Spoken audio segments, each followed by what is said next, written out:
Thanks a lot for participating to this seminar with the title Soil and Water Conservation, Synergies and Cooperation between Italy and Kenya. In the framework of an Erasmus Plus project, KRA 171, action funded by the University of Florence, for essentially mobility for education and training. So I will start with a very short description of the program and the future opportunities that it may arise in the coming months. And then I will leave the floor to the two professors visiting us from University of Nairobi. And they will give a seminar, I think very interesting for seeing what they are doing at home.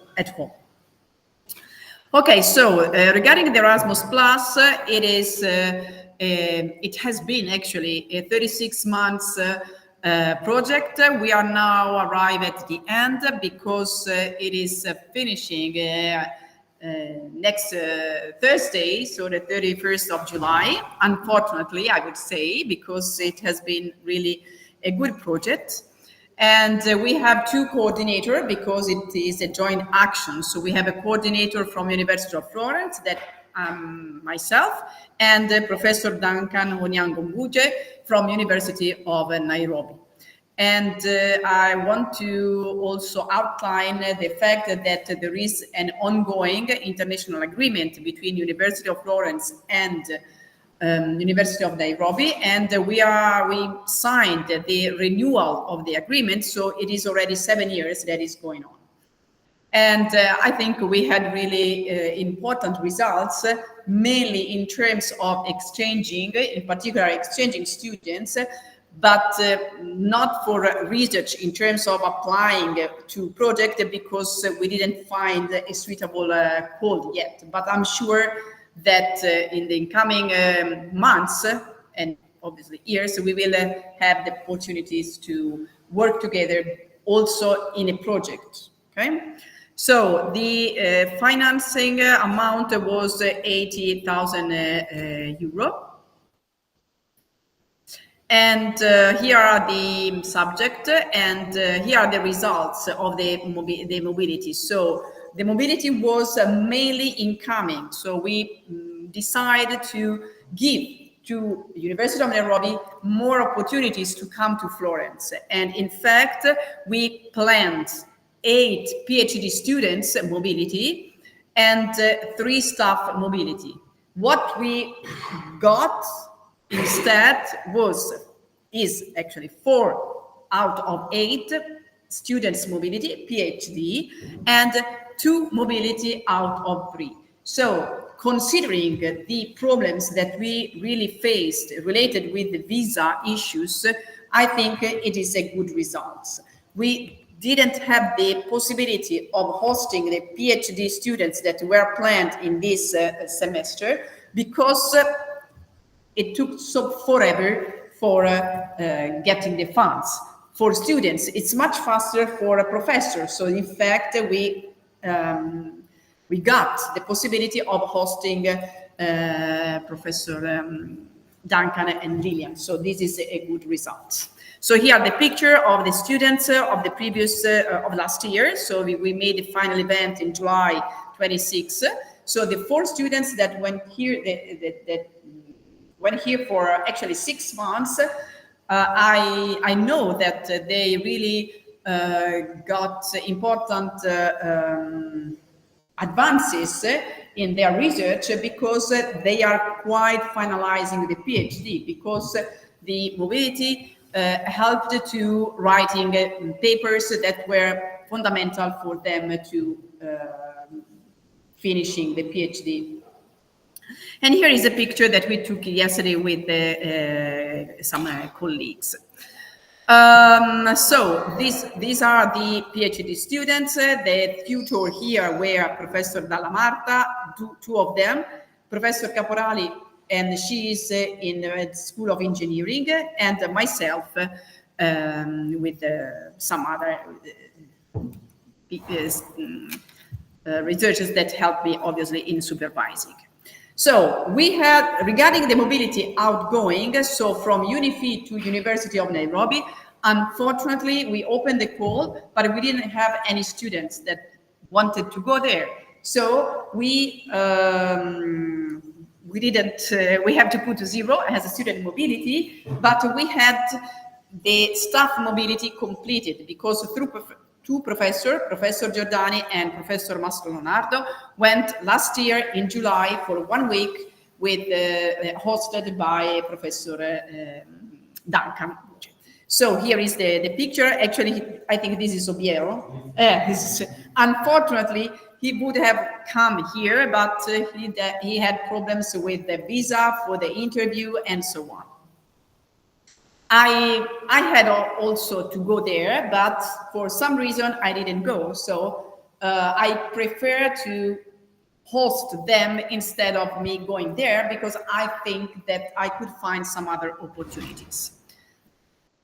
Regarding the mobility for next project, we have 2 of them that can be suitable for mobility. So one is within the transnational education project financed by the PNRR, and we have 2 actually master students. We are now to investigate if we can host PhD students, but we have really to hurry up because this mobility should finish by the 31st of December. So they should come here for 3 months and come back by the 31st of December. So maximum they can arrive the 1st of October.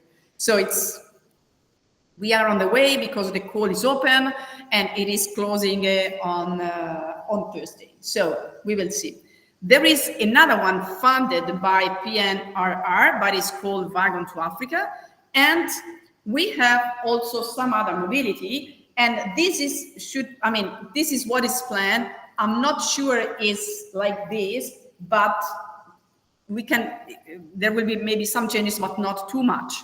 So what we can read here, that we will have incoming and outgoing, the same. The other one was all incoming, okay? So we have the possibility for traveling, staff 1 and 2 students, and 3 students and 1 staff. The requirements here is that since this is finishing the project on the 31st of March, the mobility should be closed. They asked us to finish it 1 month in advance. So the mobility should finish by February, by the end of February. So we have to open the call. We are working on that from our side of outgoing. We will ask to open the call also for the incoming, but I'm sure we will have other opportunities for exchanging, okay? So I think that this Erasmus represented the first step structured with mobility for staff, but we will have other opportunities. And we don't have to forget that we had a lot of students, master students, that went to University of Nairobi for their thesis, okay? I think there are 5 or 6. So we will have 2 more going there during the fall semester of 2025. Francesca is here. So the mobility outgoing for thesis is very well functioning, let's say, okay? So we are working very much on that because I think that this kind of exchange is always important for our growth, both in education and research. We have to grow as UniFi, and University of Nairobi obviously will grow with this exchange. So these are the opportunities that will come very soon. What we learn is that we have problems that we are not able to face because it's something that really out of our effort. Okay, so the only thing is to try to start in advance, but obviously we are doing our best, but sometimes even starting quite in advance, we will be stuck. So visa process is incredible, hard to take from Kenya to here, but it was not like this. I don't know, in these last months, it changed. So we need to hurry up for the selection and ask students to go into the process for visa getting. Another issue is accommodation. Florence is very expensive. So for students that would like to come here, it's very hard to find acceptable rate, accommodation. Okay, so this is obviously a limit, but I mean, as UNIFI, we have a student house, but not enough for hosting foreigner students for short period, because for them, obviously, 3 months or 6 months is a short period. So they get the room for 1 year for both semesters. So the priority is very low, and then that's it. So this opportunity, as I said, is the first one for receiving staff from University of Nairobi, but I'm sure there will be other opportunities. So based on that, I will close, let's say, my presentation for just saying in which context is this seminar, and I will invite Professor Duncan. Onyango Mbuge is the first one in the list. So Professor Duncan, because I know Duncan is the name, but for me it's a Professor Duncan, it's not Professor Mbuge. Is the Associate Dean at the Faculty of Engineering and Associate Professor in the Department of Environmental and Biosystems Engineering at the University of Nairobi. He is registered by the Engineers Board of Kenya and as a professional engineer, a corporate member of the Institution of Engineers of Kenya, and an environmental impact assessment lead expert. He is currently conducting research and teaching in food and process engineering, materials science, low-cost machinery development, renewable energy, especially green hydrogen applications, biogas, development and promotion of solar thermal and PV system for cooking, irrigation, and lighting. So, please, the floor is yours.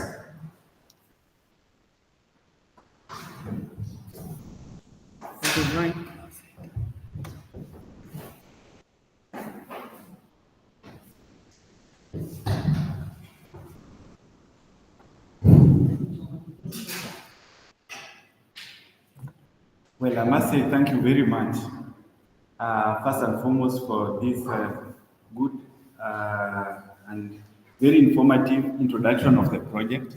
But I must also thank you very much for giving us, as University of Nairobi, an opportunity to collaborate with you. Because just to give you a glimpse of how difficult it is to collaborate with Europe, I did all my studies from primary school up to PhD in Kenya. So no opportunity to experience the world during my studies. But this is good now because it gives not just me, but more importantly, my students a chance to collaborate with Europe and the rest of the world. And I was very happy that all the 4 students who came, I think most likely 3 of them are going to graduate this year, and 1 is probably going to graduate next year, just because when he arrived in Florence, he was just starting his PhD. But since then, he has made very good progress, and I must say my gratitude at this earliest opportunity to Professor Bresci and also to the rest of the people at UNIFI, because they had supervisors from all over. So now, without further ado, having made the introduction, I would like to just let you know that Nairobi is on the eastern side of Africa. It is very possible that you may not know that. And on that side, at that corner, then you have the full map of Kenya. And as you can see, we have a lot of nice places with animal reserves and so on. What I'm telling you is that you must visit Nairobi very soon, all of you. It is so beautiful. We call it the green city in the sun. Actually, it is one of the, I think maybe the only city with a game park just next to the city. It takes only 10 to 15 minutes, and you are, and so if you take a photo from the game park, you can actually take a photo of the city. And there are many opportunities to interact with wildlife if you are interested in nature, for example. So yeah, you can have breakfast with giraffes in certain places. And right now, I think the great wildebeest migration has just started. These animals do a lot of sport, running all the way from Kenya to Tanzania and back in these months. And they have to cross rivers where they meet crocodiles. And it's a really interesting spectacle that perhaps you might want to witness when you come to Nairobi. Then, somewhere in Nairobi, we have University of Nairobi, and it's the first and biggest university in Kenya, consistently ranked among the top 10 universities in Africa. The first 4 positions are normally taken by South African universities, then a few Egyptian universities, but somewhere in the, we always manage the top 10. And I come from the Faculty of Engineering, although my field of specialization is agricultural engineering, but in our country it is required that all engineers, whether you are in agriculture or other engineering, must belong to Faculty of Engineering. So, as an agricultural engineer, my interest has been on food security. If you look at that map, you might see the reason why. You see a lot of the places in our region where I come from, the food security situation is either listed as crisis or stressed, and in most cases, even emergency. So this is something that, in other words, what I'm saying is not a guarantee for a lot of people that they will eat. And if they eat, because food security, I think in our context, comes in 2 ways. You could have enough quantity, but may not be good quality. So the quantity and quality. And some of the reasons why we have this problem include droughts, we have cattle rates, post-harvest losses, and we have subdivided our land to a large extent. Of course, we are trying to do something about it. And for example, from our department, we are trying to adopt irrigation, mechanization, food processing to enhance the food value chains, and also storage to make sure that the food that we harvest is not lost.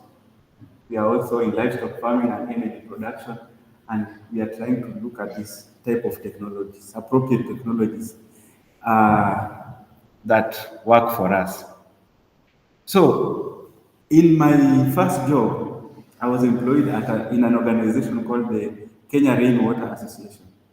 And I think the work that I did together with my colleagues in that organization, you may find relevant here because this is the water soil conservation lab. And I'll just present some technologies that we use in my country, and maybe you can connect with them, and maybe you can have some discussion about this. And we have done minimal research on some of them, but this is it.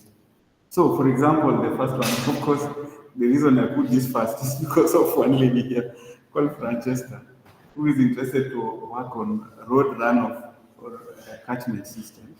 Normally, because you know that when water comes to the road, they destroy the roads. So we divert water away from the road. But oftentimes, this goes to destroy crops. So instead, I think in many places now, our Ministry of Agriculture is encouraging us to make excavations and line it with plastic to form a water storage structure. So you can see the water is not very clean, of course, but it's still good for crops. So, because it's harvested from a road like that. Then we have some other interesting ones, like rock cutting.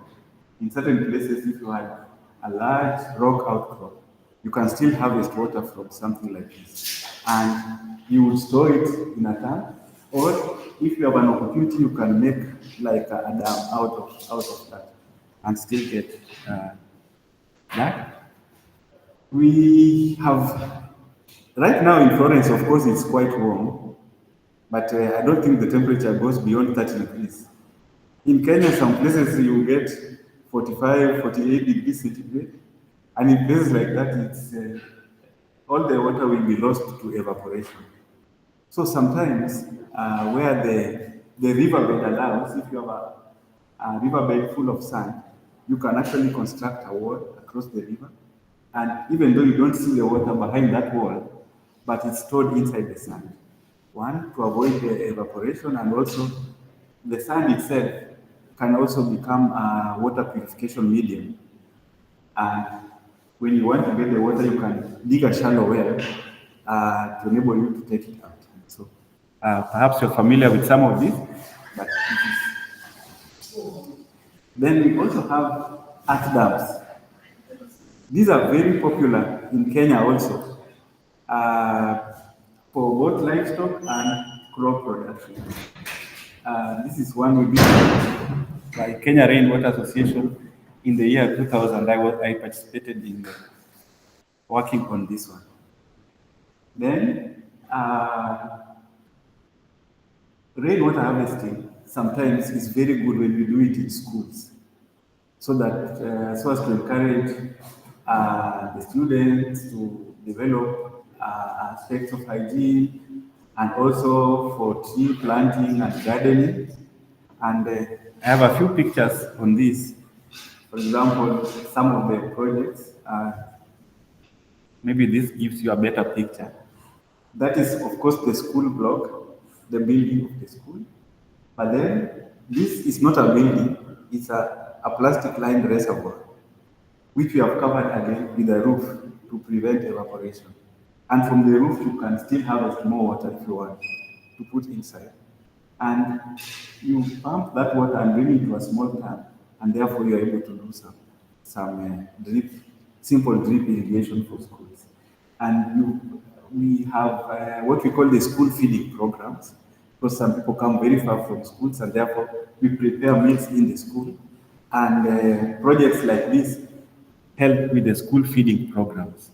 And this is just the description of the low-head drip irrigation systems that we use. We put like 20 liters per day, and that will be able to irrigate, say, 100 cabbage plants. And you can have even bigger systems than this. So, all what I've said is harvesting water in its liquid form. But there is also another sense that you can store water, because the biggest problem that we have is where to store the water. There is always adequate rain, but the storage is a problem. You cannot store all the water that comes from the rain. So these other methods that I will show you, they are in-situ storage methods. We try to store water in the soil. And to encourage that, we use organic matter, and we use mulching to prevent evaporation. But in the end, we are trying to get water to seep into the ground so that it doesn't go and cause problems elsewhere. And I'll show you just photos of some of these technologies, like grass strips. If you add some sloping land, and you put grass strip again, there will be an embankment for water, and the water will be forced to enter into the ground. Some terraces, just to make the water to slow down so that it gets into the soil. And with that, you're able to plant cabbages. This is a Kiswahili name, Fanya New Terraces. It's just a terrace, only that you scoop the soil from at the bottom and throw it upstream. So Ju means up. So fanya means you throw the soil up, and there is Wangechi on the other direction. But in the end, you are just trying to create an embankment. This is terraces where I think they are trying to do intercropping of mangoes and other crops in the eastern side of Kenya, not very far from Nairobi, in a place called Machakos. And this is not from Kenya Rainwater Association, but I needed to show you this interesting technology that they are now using in many places in the drier parts of sub-Saharan Africa to harvest rainwater. So when it rains, they will make these half moons on the ground, and it will stop the water, and the water will seep into the soil. These are trapezoidal, but this is how they look when you look at them from the top. So the water will get in the first, and when it's full, it goes to the second, and it keeps moving. But the idea is to have the water enter into the ground. And this, I'm sure you're familiar, you may be familiar, the people in soil may be familiar with Zai pits, or in Tanzania they call them Chololo pits, I think, or Tanzania or Zambia. And again, it's just the whole concept of trying to get water into the ground. You will make a big excavation, and then you remove the soil, bring in the topsoil, but with organic matter, so that when now you put your maize in there, you are not irrigating, but the ground has enough moisture to carry the plant for a long time. So, yeah, it's just an explanation of the same, the trench farming. And then for tree crops, you can also use these megareeds, because they will concentrate the water towards, you make a terrace, and then the water will be concentrated in those places, and the trees are able to grow. Then, yes, this is something that we cherish a lot in our department, conservation tillage. We realized, I think it's now known one over that when you plow the soil often and you turn the soil over, you lose a lot of moisture.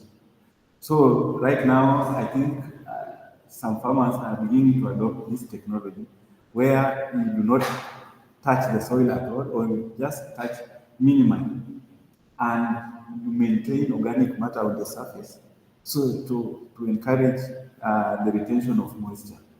And this gentleman is using oxen, but I don't know whether I did not put the picture of the special plow that we use. It doesn't actually turn the soil over, but it works underground to destroy the roots of the crop, so the crop will just dry, but it will be maintained.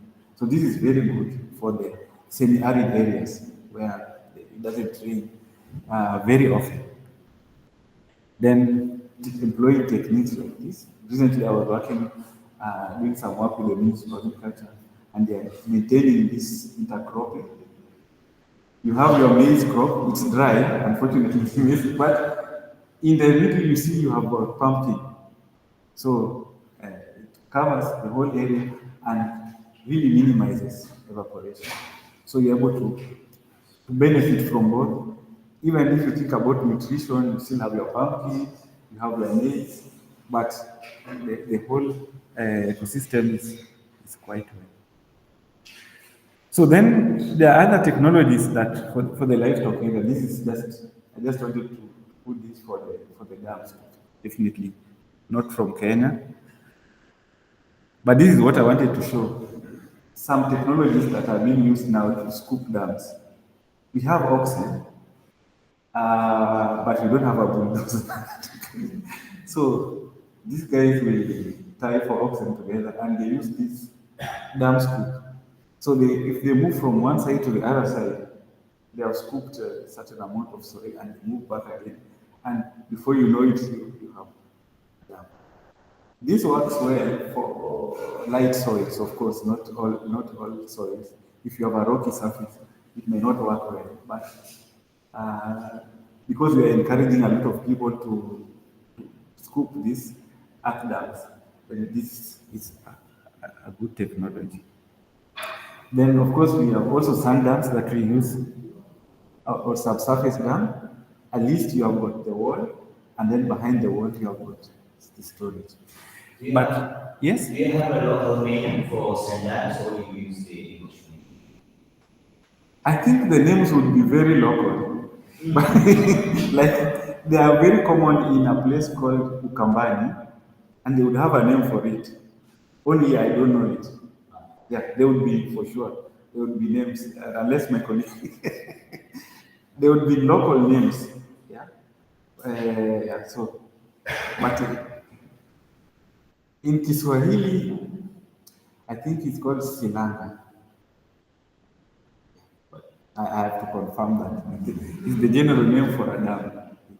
So you have this one, and then now here they decided to put a shallow well with a drinking trough for the cows to drink the water, and you can see our young boys taking care of the cows. Now, part of the work we did, this work, at some point we were working with our county governments to try and make food security master plans. And this one is published and available online. This one, we did not have a chance to publish. But just to give you an idea of the kind of work we were trying to do, is something like this. You could take one part of that county and do some GIS work on it to try and identify the suitable locations for these water harvesting technologies, like I think there we have springs, river diversions, earth dams, or whatever other technology. And I think it was a useful contribution to this county, because for planning purposes, if they are deciding at county level where they want to build their next dam or next water harvesting technology, they just have to go to a map like this one, and then we even had the coordinates. So we did, but it was very funny but it was not done by me in person, but yeah, yes. How did you come up with this study? The map. Yeah. It's a lot of GIS work because you have to bring in maps for topography, soil type, population. So it's a multi criteria. Exactly. So you layer in a lot of these things, and then you query it to give you suitable sites for different parameters that you need. Yeah. So, for example, if you want to make an earth dam, you have to have a big enough catchment, but it doesn't have to be in a settlement, so it will pinpoint more or less where the dam is. But you also have indications on the dam length, the height, and the flow depth, right? Exactly. Yeah, because I mean that required a more specific study on the location, right? It's not just, does it come from the GIS analysis, or you did further analysis to come up with those specific data? Now further analysis was able to produce like this.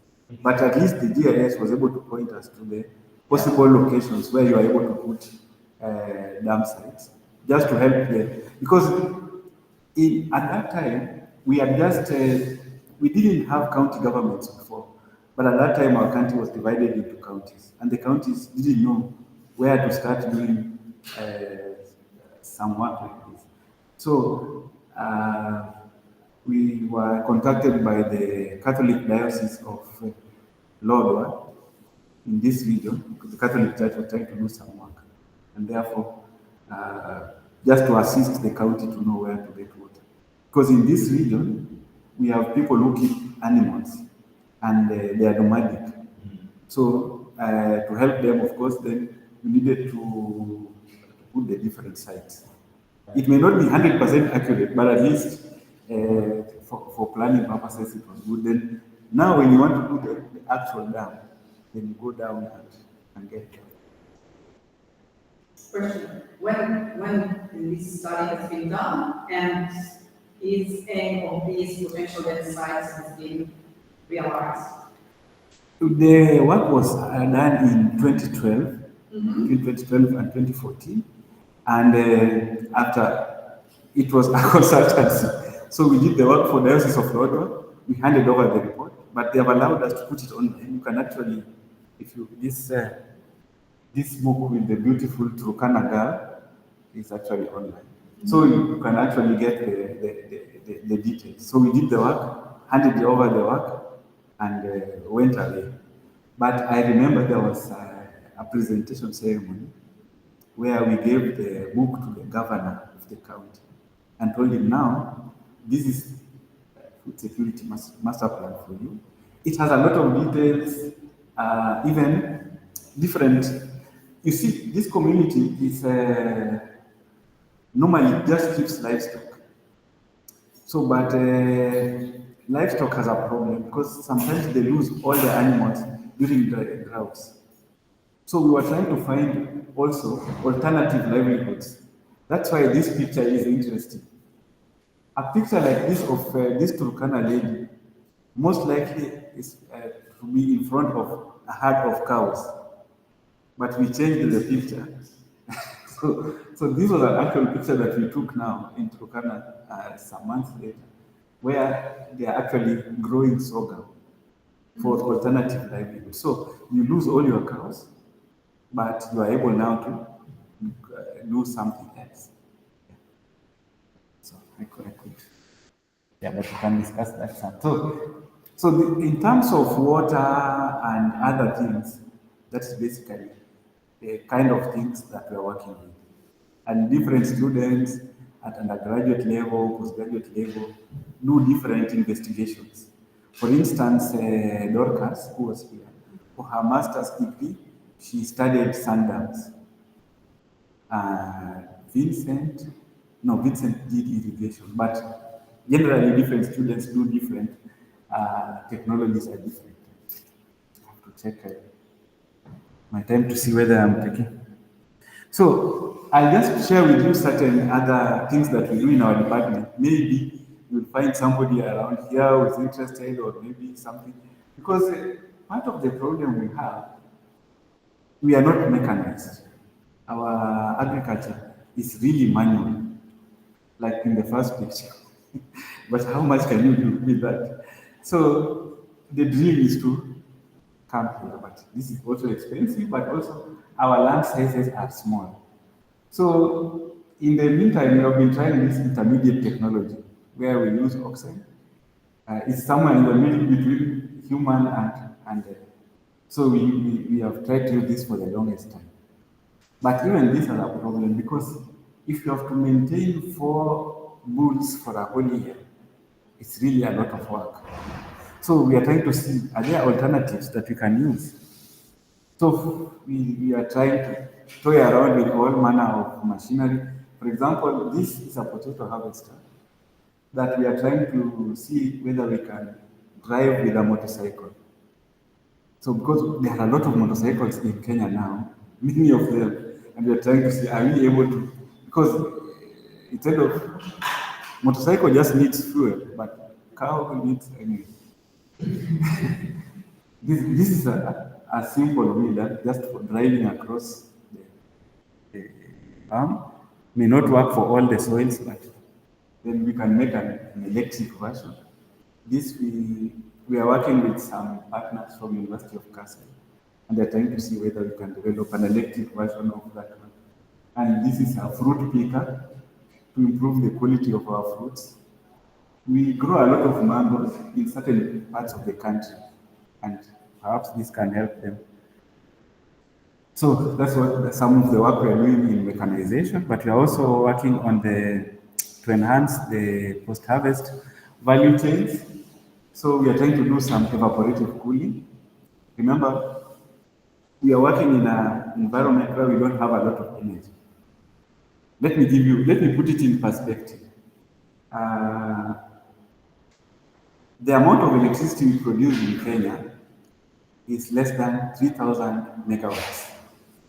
Okay? 3,000. South Africa produces 40,000 megawatts. So that's like more than 10 times. Egypt about 50,000 megawatts. I think the last time I checked, Germany was producing, I think, over 200,000 megawatts. So you don't have a lot of electricity. So as engineers working in Kenya, anytime we develop something, we are conscious of the fact that there's not much power to drive all these systems. So we try to make systems that don't apply a lot of electricity. So this is, maybe I go to the next one before I come to this one. So we try to make cooling systems for markets, for example, and we use big coolers, because if you use this, no electricity, just water, and as the water evaporates from the surface of the bricks, it will cool whatever is inside. And that, the one which has got holes also, is a charcoal cooler. So it also cools fruits and vegetables, and it will not cool to zero. It will just cool, if the temperature is 30, it will be operating at 15 degrees. But that's still good enough, because also what destroys the fruits and vegetables is the dryness. So if it keeps it, if it has moisture, and we have at Kabete campus, in collaboration with the Faculty of Agriculture, a demonstration center where we train different people on these different technologies.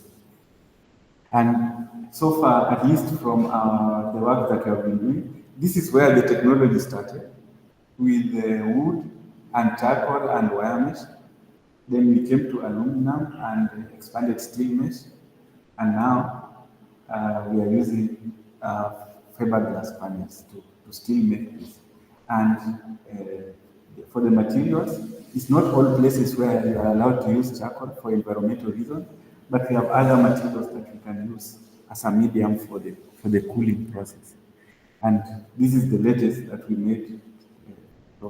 It's 4 meters by 4 meters by 2 meters high, so it can carry 250 crates. It's really quite large. And this is the brick cooler with fruits in it, and that's the brick that we use for it. This is the improved version, and we have a big size of it in our demonstration center. And perhaps in case you want to have more information, we got some books about this evaporative cooling system, including the ones that we This came out last year, I think. Then we're also doing some work on drying, because drying is so important. And perhaps I go to this next diagram. I don't know if you are familiar with aflatoxins. It's a fungus. No, the microorganism is called aspergillus, but what it produces, I hear, is called aflatoxin. And we did some study some years back in Kenya. And what aflatoxin does, it destroys somebody's liver and causes you to become very sick. The European Union, the European standard is this one for aflatoxin. The Kenyan standard is this one. Basically, because if you put the European standard, we'll throw away all our maize. But you can see some of the samples were quite high. Yeah? So we decided to work on this to develop this granary, which dries maize very quickly. You can see at the top we have a solar collector, but somewhere in the middle we also have desiccants to dry the maize. And once you put your maize in here, it will dry and you don't need to move it. You just move the top part to the next dry. So this is what we are also trying to promote, and I think that is the last technology that I want to share with you. Thank you very much.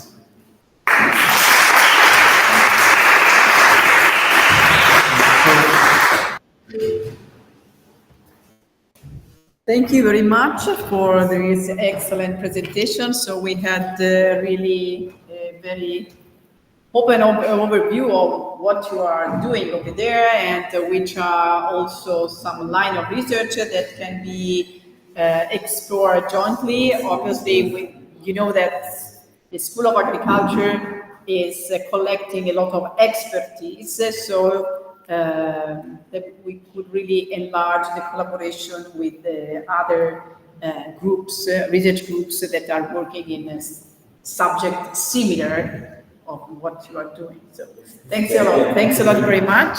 Thanks. So now, c'è una domanda? I don't know if it's better to do it now or because I mean, even if we are going 10 minutes late, it doesn't make many difference, but maybe we can take one now and then how many are there? No, forse ne erano due. Nemmeno? If anyone has a question, maybe you can do it now. Otherwise, we move to the next presentation. Okay, so we will move to the next professor. So Professor Lilian Wangechi, Waiboci. I'm sorry for the very wrong pronunciation. And she's a biochemist, senior lecturer, and research scientist at the University of Nairobi, but in a different department. So Department of Biochemistry. She's a director of the Global Women for One Health Network, which promotes equity, inclusivity, and diversity in One Health research, policy, and practice. She directs also Big Agri-Care, and it is an agricultural research company that connects academia, research, and industry through training and conducting field efficacy trials of biofertilizer, biostimulants, plant growth promoters, and biopesticides for improving crop production while ensuring food and environmental safety. Her current focus is on building capacity for identifying and characterizing microbes with potential as effective biofertilizer and biostimulants for be used in crops. So the floor is yours.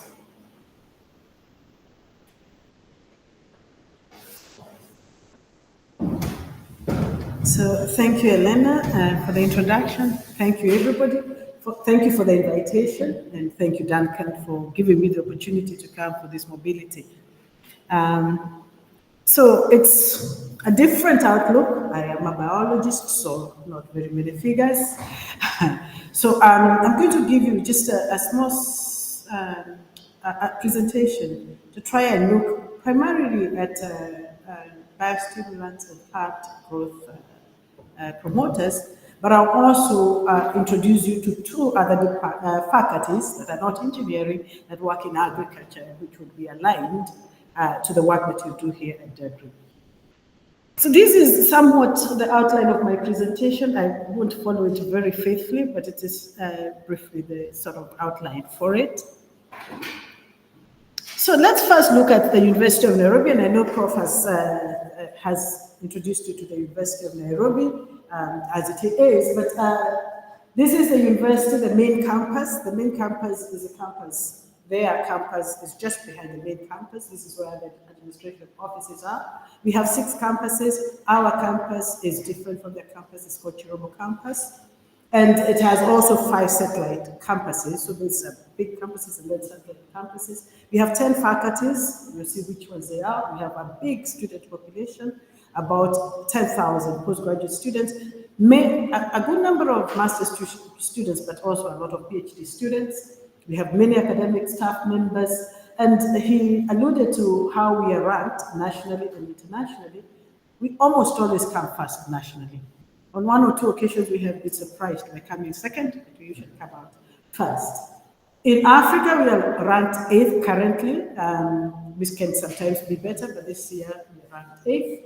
And as he said, the universities that rank better are in South Africa, the first 4 positions, and then there's some universities in Egypt. So regionally, in Eastern and Eastern Africa and Central Africa, we are ranked first too. I said we have 10 faculties, and I will give you a little bit, I think 2 slides on the Faculty of Agriculture. There's the Faculty of Engineering, which is covered very well, exceptionally well, and then our own Faculty of Science and Technology. And while we do have also Faculty of Veterinary Medicine, I do not have anything on veterinary medicine because there was no time to put anything. So UON is the largest institution of higher learning in Kenya and Eastern Africa region with many international students. Students who come to study even at undergraduate level regionally, Somalia, Sudan, Rwanda, Burundi, even sometimes Uganda, do come here. And when you come to agriculture courses, then it's broadened, especially at master's level and PhD level. You have people from even West Africa, Central Africa, pretty much a lot of places. Because we are specialized in agriculture and veterinary medicine, which isn't the situation in the rest of the region. Our own faculty, the Faculty of Science, I picked this straight from our website. I am from the Department of Biochemistry, and what is shown there is a bioinformatics laboratory. But when I looked at these pictures, the first 3 pictures would actually represent what we do in biochemistry. However, we have different departments that are associated with this. For the people working here in DAGRI, in biochemistry, we have people who characterize microbes. We have people who work in biotechnology, in which they are trying to improve nutritional values, stress levels of different crops. We have a very thriving group on cassava, root vegetables, and things that look like potato solanaceae family. We have a lot of biotechnology in that. We also have people who do bioradiation, remediation, where you have had lands that are destroyed. For example, I heard about fire here, but usually chemical spills or some other spills. And they're trying to look at microorganisms in those spaces that can actually destroy that which has been put on the surface. We have a very good large group led by Professor Mullah, who's a mentor that does a lot of that. Then you have people who look at the soils, while although most of the work on soil and self-health is really on the department, the Faculty of Agriculture, per se, in the Faculty of Cell Science. Then you have biology, aflatoxin, and other things like that fall in biology. And of course, in biochemistry and in chemistry, we do a lot of natural products that are extracted for different things, mainly for treatment of human diseases, but also sometimes for veterinary diseases, and less frequently on plant diseases. We have the earth and climate science.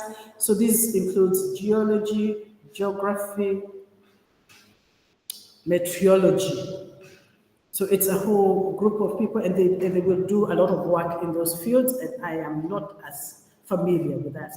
And of course, you have computer science, mathematics, and physics. In addition to this, we have research institutes and centers of excellence. I am attached to the Center of Biotechnology and Bioinformatics, which falls under our department. You also have an institute that deals with peace and environmental studies, and you have an institute that's dedicated to climate change and adaptation. This one, the last 2, fall under the Department of Earth and Climate Science. So these departments are quite extensive in their reach, in teaching, but also in research activities. And there's a lot of interconnected, the reason why we have these research institutions is so that people can actually work together from different parts to solve problems of national and international importance. So these slides I got from and summarized extensively from my colleague, the Associate Dean for the Faculty of Agriculture. And I think agriculture is more directly aligned to what you do. While we are all aligned, it's more directly aligned to the information I have been hearing here since we came a few days. So it has different departments and different institutes. I'm not going to read through them, but I'm going to just draw your attention to the Department of Plant Science and Crop Protection, which Professor that we spoke to yesterday, Maditalis, I think, is where most of the work on the soil actually happens. Crop protection of biopesticides and these things is mainly primarily, and the work that I do work on the side on is really attached to this. And then you have the Department of Land Resource Management, and this is where you have a lot of dry land, range lands work that goes into this. And I have one of the projects that they have there that I highlight in the next slide. Then you have the Department of Food Science, Nutrition and Technology, and what I have shown below is some of the products. We have a lot of milk products for the Department of Food Science. I just have the yogurt, but they have cheese, they have cooling systems. The Prof has talked about the cooling systems. They have a lot of products from the Food Science and Technology Department. We also have a lot of facilities for actual research. We have, of course, like everybody, offices and labs, but you also have labs that are in farms. We have large research institutes that are an agricultural farm. This is one of those with tracts of land for dry. This is specifically for dry land agriculture, crop farming. We have large tracts of land for dairy farming. We have large tracts of land in the coast for coastal ecosystems in Diani. Those of you who have been in Kenya want to go to Kenya. We have, and that's under the Department of Biology. So we have all these kinds of places where you just don't do your work at the department and into force structure units or labs or classes, but when you can do the work in the lab and then you can move up into the field and see what actually your suggestions are actually going to happen. University of Nairobi has a lot of land, probably the public institution with the most land, public land, in the country, in most parts of the country. It's not in all parts, but in most parts of the country. These are slides that I was given by one of my colleagues, Dr. Judith Mbao, who works primarily just to show you some of the work that goes into the dry land landscape. And what she and her team are working on is something that you actually probably wouldn't think of as dry land, but it is bee farming and capacity building for bee farming. And they do train, and you're welcome to train with her online for this thing. So it enhances livelihoods, ecosystem health through practical bee farming. And this training looks at the ecology of bees, the behavior of bees, the production of bees. How do the bees help the ecosystems? How can you harvest the honey successfully, not get stung? And how can you harvest the honey and you still continue to have your bee colony? All this is trained with the aim of improving the ecosystem and improving the well-being of the bee and the well-being of the farmers who are farming the bee. She targets, and her group targets, smallholder farmers, youth, community-based organizations, and so entrepreneurs who want to put big apiaries with hundreds of hives in a small space of land, but in forested areas. And they have been able to create quite a bit of impact through job creation, income, ecosystem health, and other aspects that bees, which you might not look at seriously as something that you use in rangelands, can actually help improve. Then they had tried to look at value addition for bees and bee products for the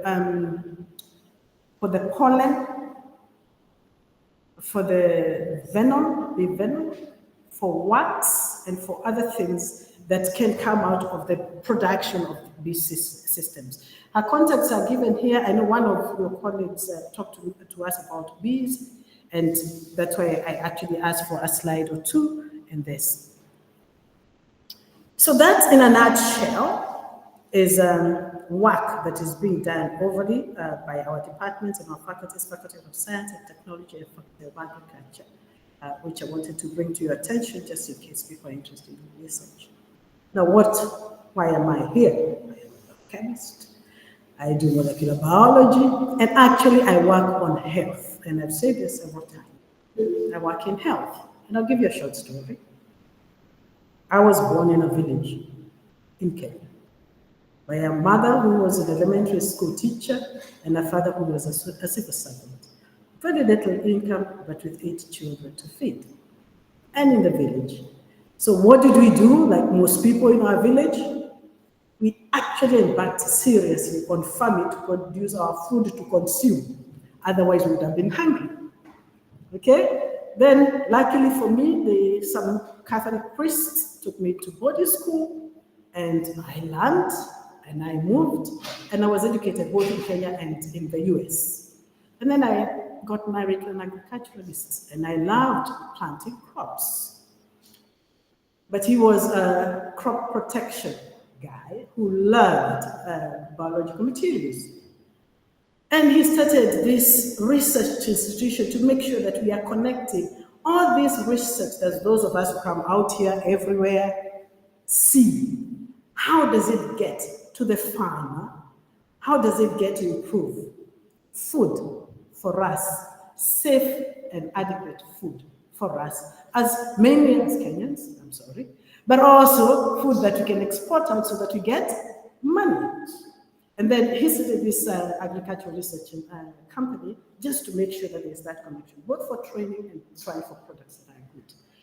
Then the good Lord called him, so I was left to continue with this research group. So I continued, and since I was already interested in research, and I was already interested in safe food, so here is the story. So the products we work with are products that come from chemicals all over.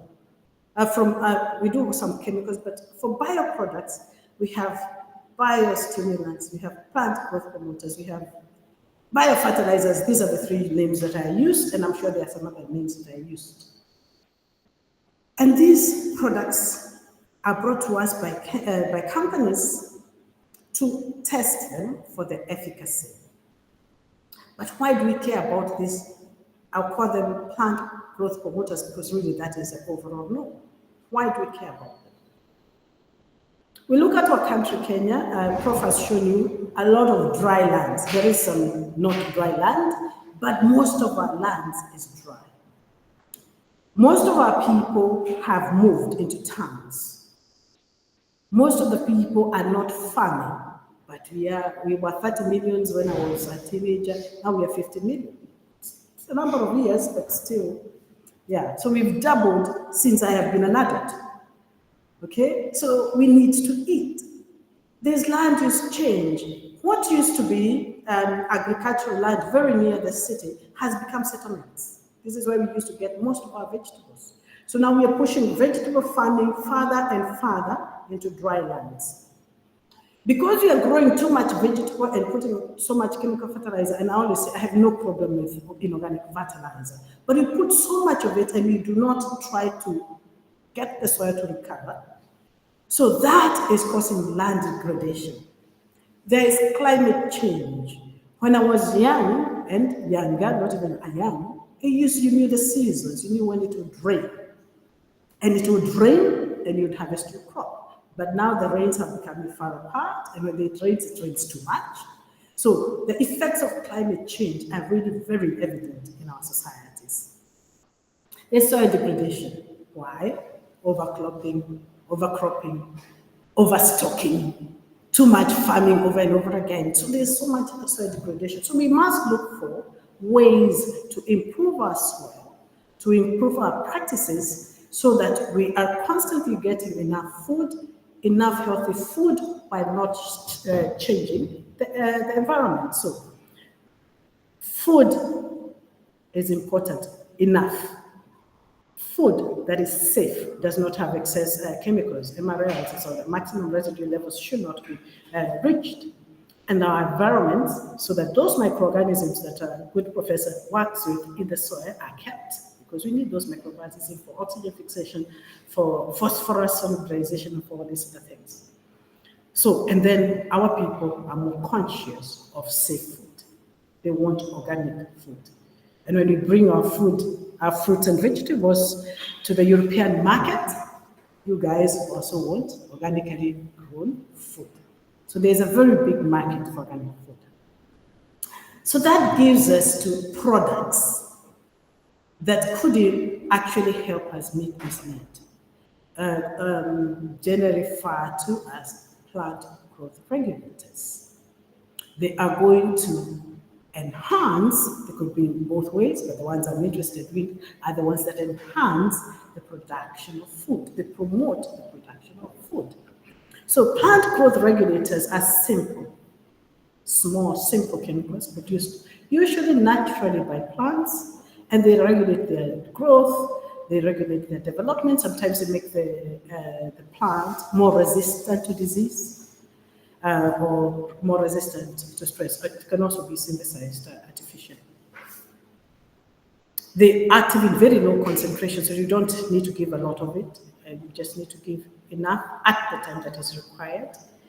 And you have two broad categories, the promoters and the inhibitors. I am interested for this in the plant growth promoters. They promote cell division, they promote cell enlargement, they may enhance flowering, and when you have more flowers, you're more likely to have more fruit.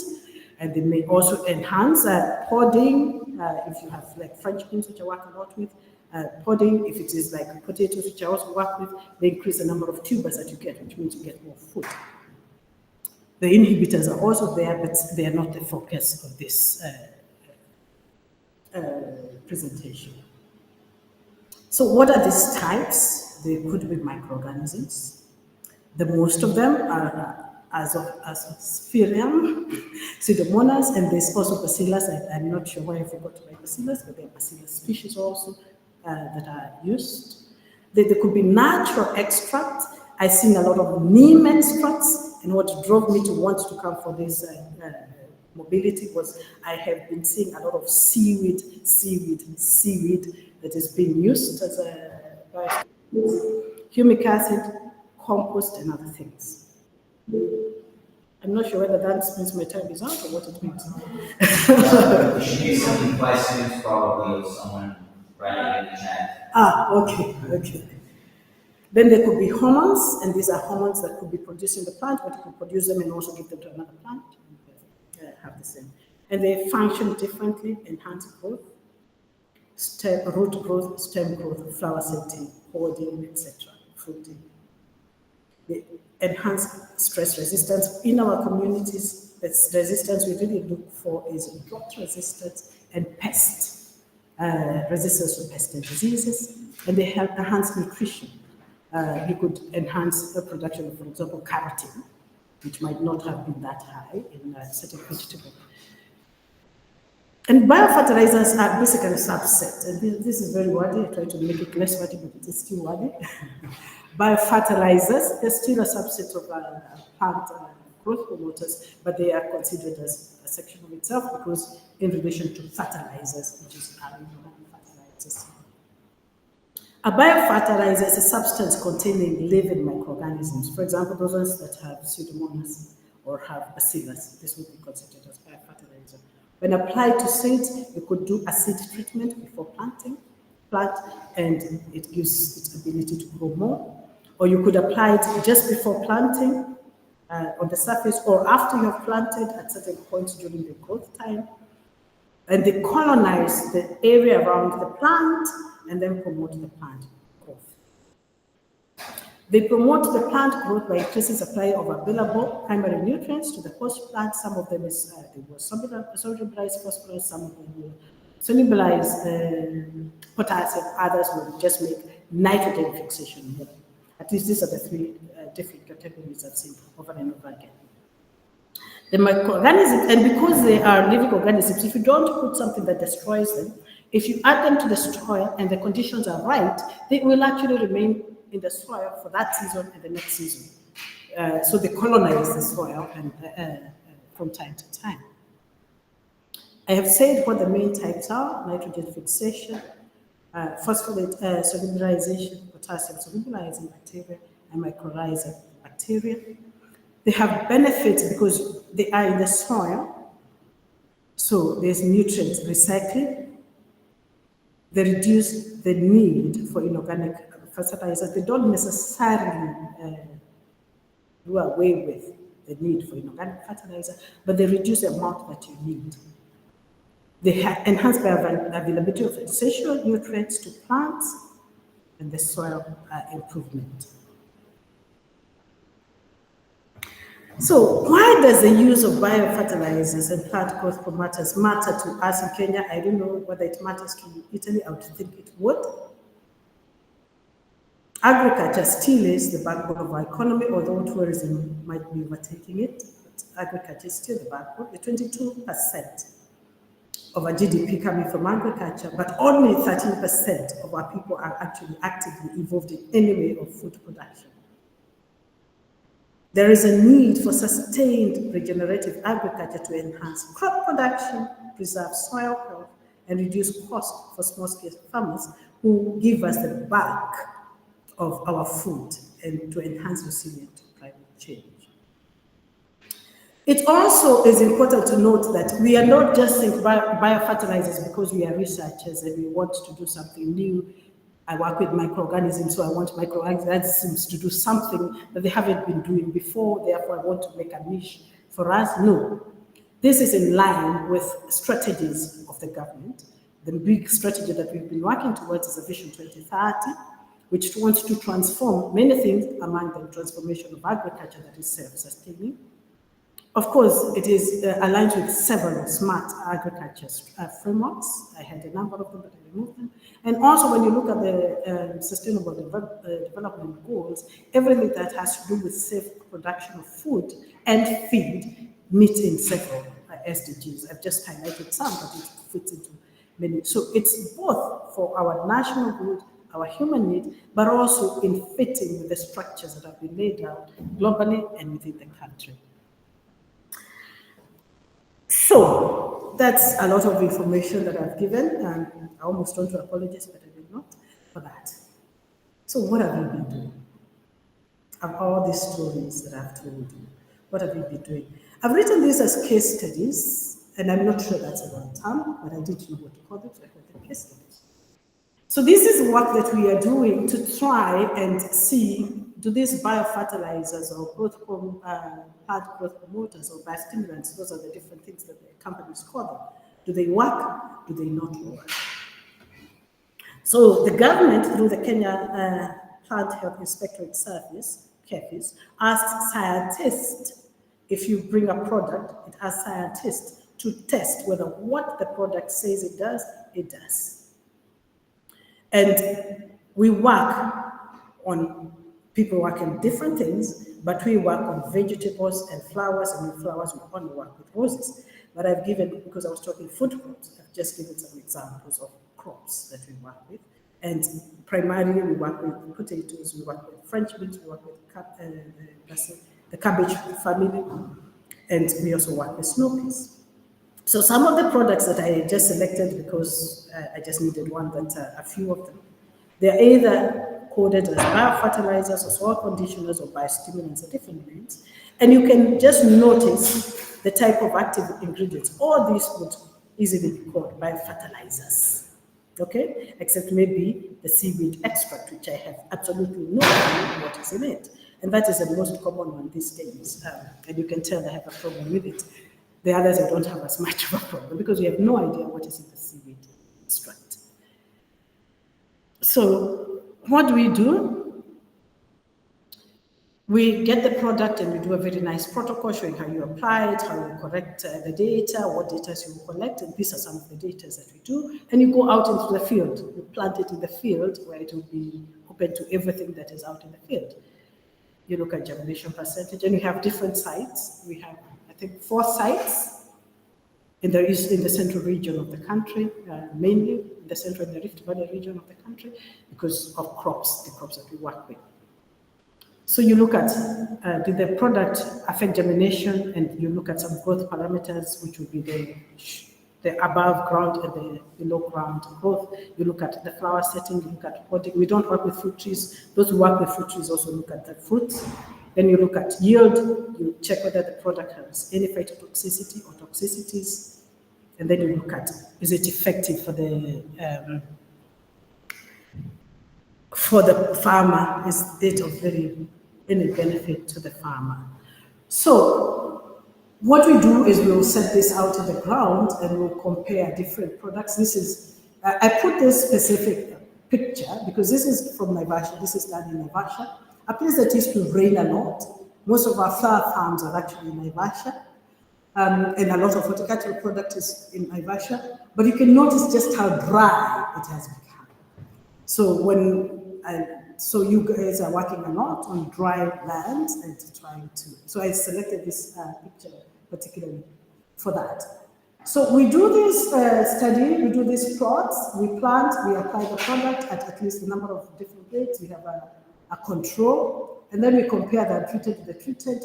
This is not necessarily a good picture of this, but I just wanted you to just appreciate the kind of lands and the kind of field work that we do.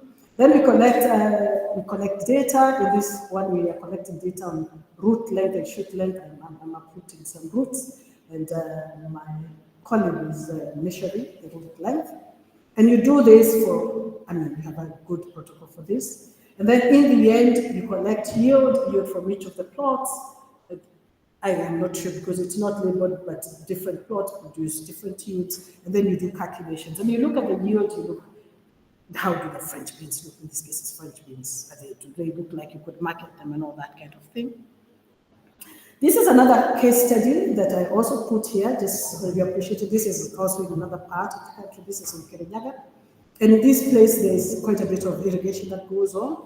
So the land is planted and you have this furrow irrigation, and I would be interested in knowing how we don't waste water. So another reason why I'm putting this, because we waste so much water when we're irrigating for planting, right? It really bothers me, amount of water that we have to put when you're planting. Then you put your product and you plant. After time X, depending on the plant, you come back and calculate the germination percentage. Look again, we've watered quite a bit. And then after time X, this again is, I think it's French beans. You then look at comparing, and that's the untreated control. And these are two different kinds of treatment. And you can, even with your eyes, see the difference in the results. Yeah, sorry, this is the question. Yeah. We were just thinking, how do we apply the promoter? It depends. We said the different promoters, thank you. The different promoters could be seed treatment. It could be something that you apply at planting. It could be planting that you apply at vegetative stage. It could be something that you apply at flowering, depending on what it is. So we have to write a protocol depending on each product. So yeah, it depends on what it is. So if it's a seed treatment, then you do a seed treatment and plant. If it's at planting, then you water, let the water just go down, apply, and then plant. Most of the ones we've worked with are either at planting or at vegetative stage and just before flowering. Those are the most that I've seen. Yeah, those are the most, although there are some that are seed treatment, and those are by far fewer. So these are some of the products that we have, and I tried to get the names out. I couldn't. So, but if you look at the different graphs, and these are the different parameters that you're looking at, the emergence of the plant, which is the first one on that side, which is germination percentage. Is there a difference in germination percentage? The graph looks like there's a difference, but you have 92% to 100%. It's not really different, okay? The 92 being the untreated control, but there's not really a statistical significant difference. You look at the plant heights, and again, you can't see too much. There's a little bit, but it's not statistically significant. But then when you start looking at other things like root length, root wet weight, and then yield, that's when you begin to see differences. This is one of the products. This was a product on potatoes. Okay.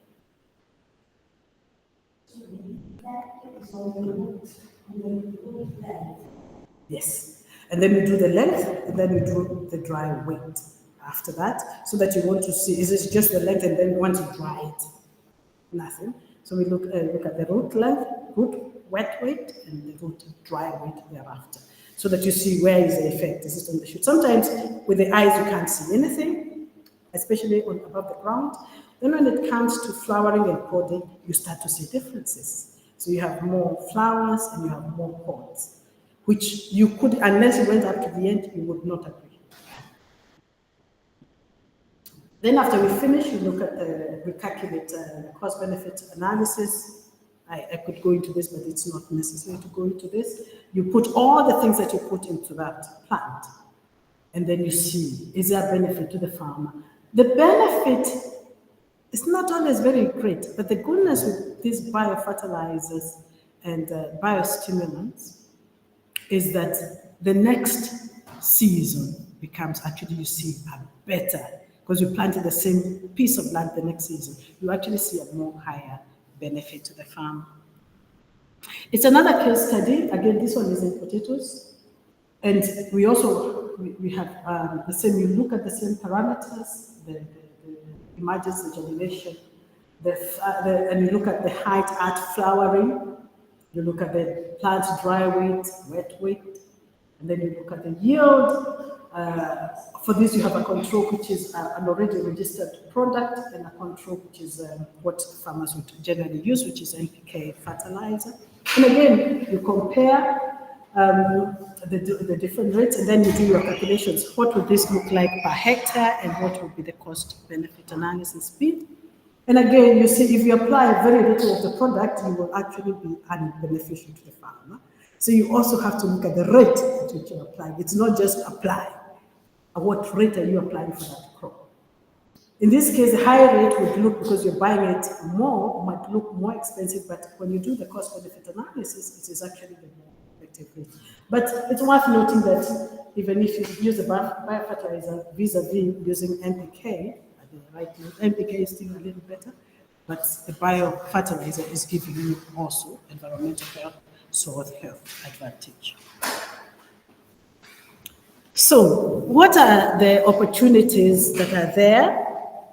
And I hope I've not run the time. So already there's some things that are in place. The Kenya Plant Health Inspectorate Service is responsible for controlling who brings in, who tests, what is actually registered, what is sold to Kenyans. So we already have that structure in place, and it's a good structure. There's actually growing interest in the local market for organically growing food, and like everywhere I've been in the world, it actually sells better than in organically grown food. Then we still import fruits, vegetables, and a lot of flowers to EU countries, and in your countries, there's actually a need much more for organic food. So there is opportunity. There's opportunity.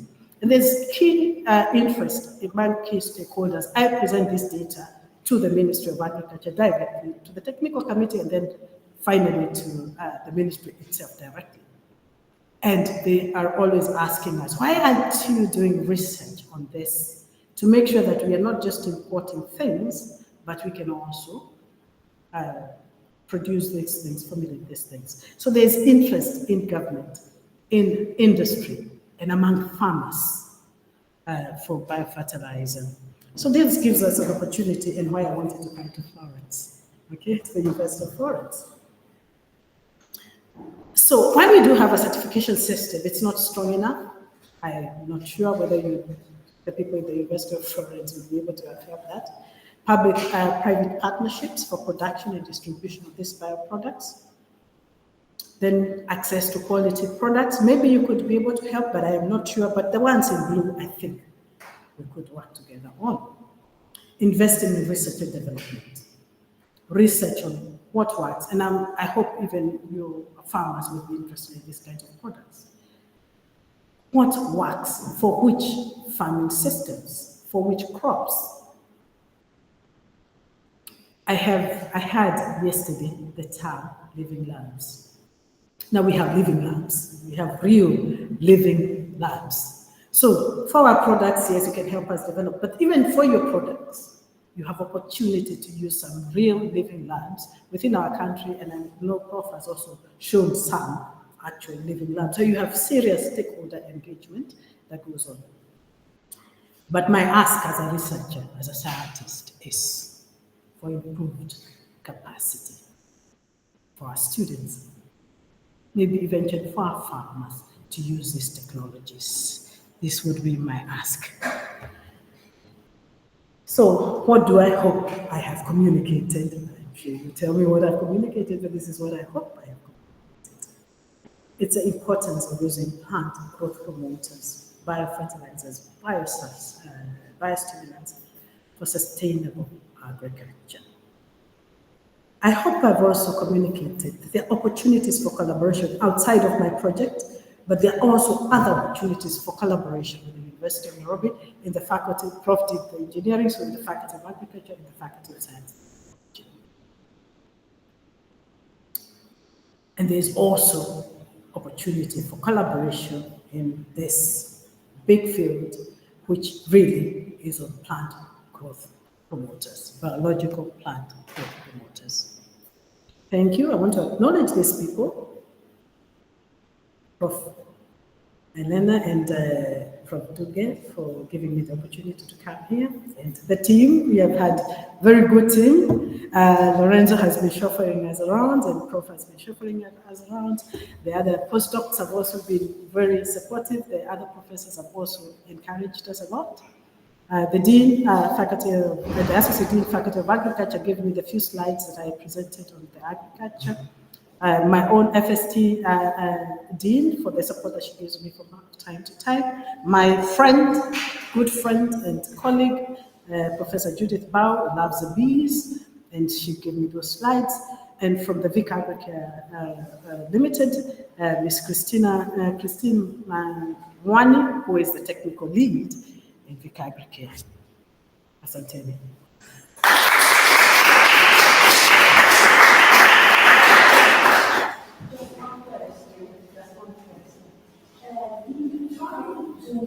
To know what happens to the other soil microorganisms when you put your biofertilizer? Very good question. And the answer is no, but now that's something that we are interested in. No, we haven't. Yeah. It should be interesting. Yes, yes, yes. Thank you very much. Thank you. So are there any other questions from here, from the room? Do you have any questions, or from remote? Yes.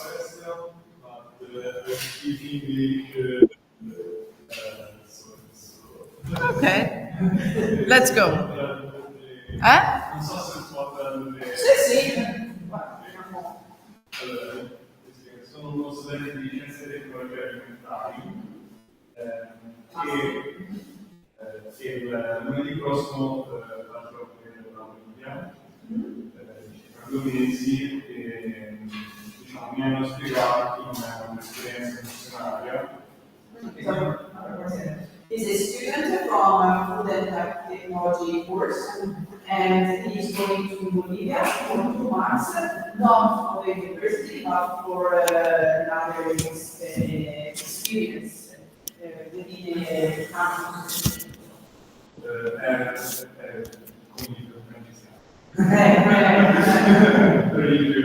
Religious place, right? For volunteer activities. Mi hanno sostenuto proprio perché mi hanno detto che loro hanno delle difficoltà sulla scuola, e sono venuto proprio perché si trattava della water security, e volevo chiedere l'acqua che avremo. So he's go there and he will work with water, and you already know that there are some problems with water quality, and in particular for drinking. So the question is La domanda è l'acqua che abbiamo visto stoccata nei punti di raccolto, viene utilizzata anche come acqua potabile e può essere effettuata delle analisi chimiche, biologiche, test guarda sulla sicurezza dell'acqua, riescono a fare queste analisi. Okay, so the question is related on which kind of quality has this water that is stored in these reservoirs, and if you do some analysis, quality analysis of both the physical and environmental, because this should be used for drinking, mainly human drinking. It's normally a very interesting about the water quality for, especially for drinking. There are certain products that are used to control the quality. For example, there are certain products that you can make from the shop for chlorination. Wait. So, the roda dell'acqua, And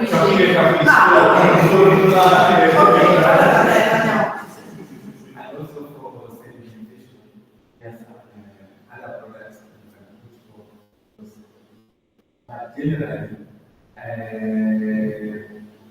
what we can advise, because one way to be able to get these products is treatment of the water before use. I didn't present all the slides that I have, but I have started solar distillation. It's not like what you think, it's not a complicated technology. Like in some communities, you have a glass, and if it is water for drinking, you just put this on top of the glass for 1 minute. Then the solar radiation will kill all the. It is called SODIS. If you just Google SODIS, SODIS, solar distillation. It's a very easy technology that you can use. But ultimately, the one we recommend the most is boiling. Just boil the water and but to make sure in our designs of the catchment systems, we try to clean the water in this way. But the first rain comes, of course, maybe it does not rain for a month. The roof will be very bad. So the first water that comes will be very bad. So we have what we call the oil flush system. So there are many technologies that Ci sono domande? for example, the one I use in my own home, I have put it's 1,000 liters, but I have a bigger tank, which is 20,000 liters. So the 1,000 liter tank takes the light water, and this light water I give to cows for drink or sheep and goats. But once the water fills this small tank, it overflows to the bigger reservoir where I drink more. So there are quite a number of technologies. There is even a company in Kenya called Biosystems. They have a small product that you put under your skin. There are 4 waters pipe system, and before the water gets there, it passes through this administration. So there are all those options, but I agree with you that the water quality from rain it's not the best for drinking, especially in this system. You must do something like that. Right. Okay, so there are one hand raised. Yes. So Mr. Onyango, please go ahead.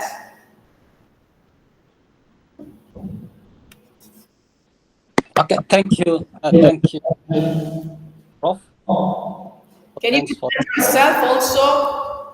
Okay, yeah, this is the secretary. I'm a senior lecturer in the Department of Biochemistry, where I'm also led the National Collaboration Center.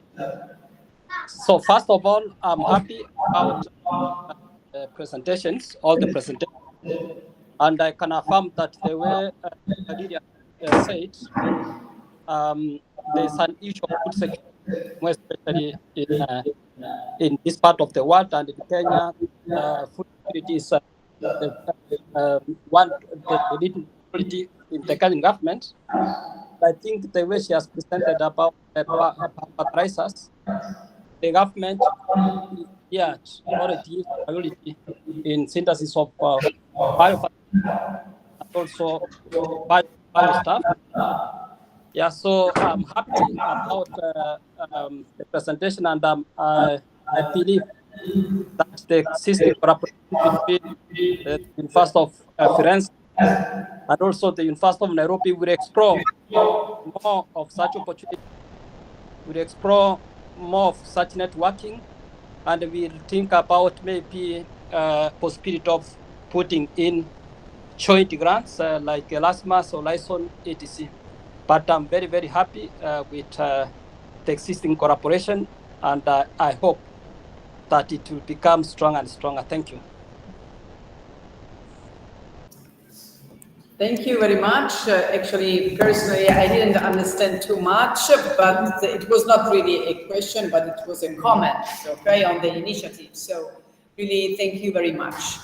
I don't know if there are some other questions. Otherwise, I would ask you to make a picture. Maybe we can just go in front here, if you can open your camera, and so we can have a picture all together. And I ask both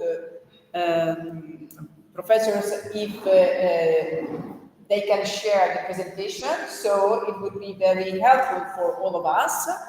And the other thing is if we can work both from University of Florence and University of Nairobi to make some kind of template where we filled with the name, the mail, and maybe a picture and area of expertise. So this would be really very helpful for trying to put in contact ourselves. Okay? Because I saw in both the presentation a lot of other names, so if we can share, it would be really also very important for the next students, for example, that will come to Nairobi, and the same for those that will come that will come to University of Florence.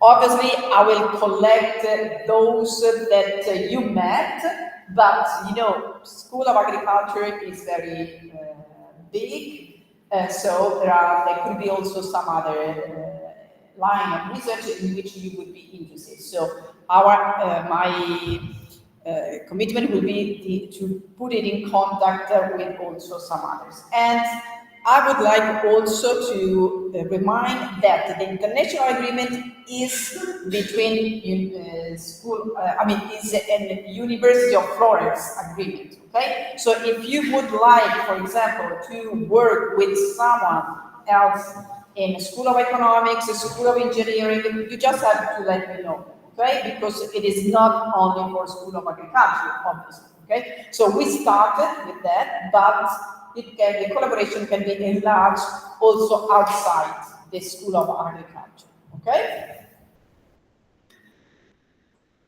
So, let's... Io non uscire, devo uscire. Interrompo la presentazione. Okay, so we will put here in front, and maybe I can ask someone outside if they can give us a picture.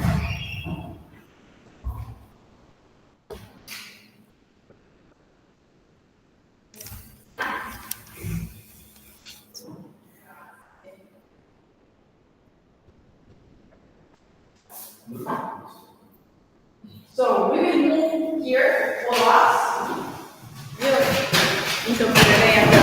So thanks a lot, really. We can close the registration and we will have a picture. So thank you very much.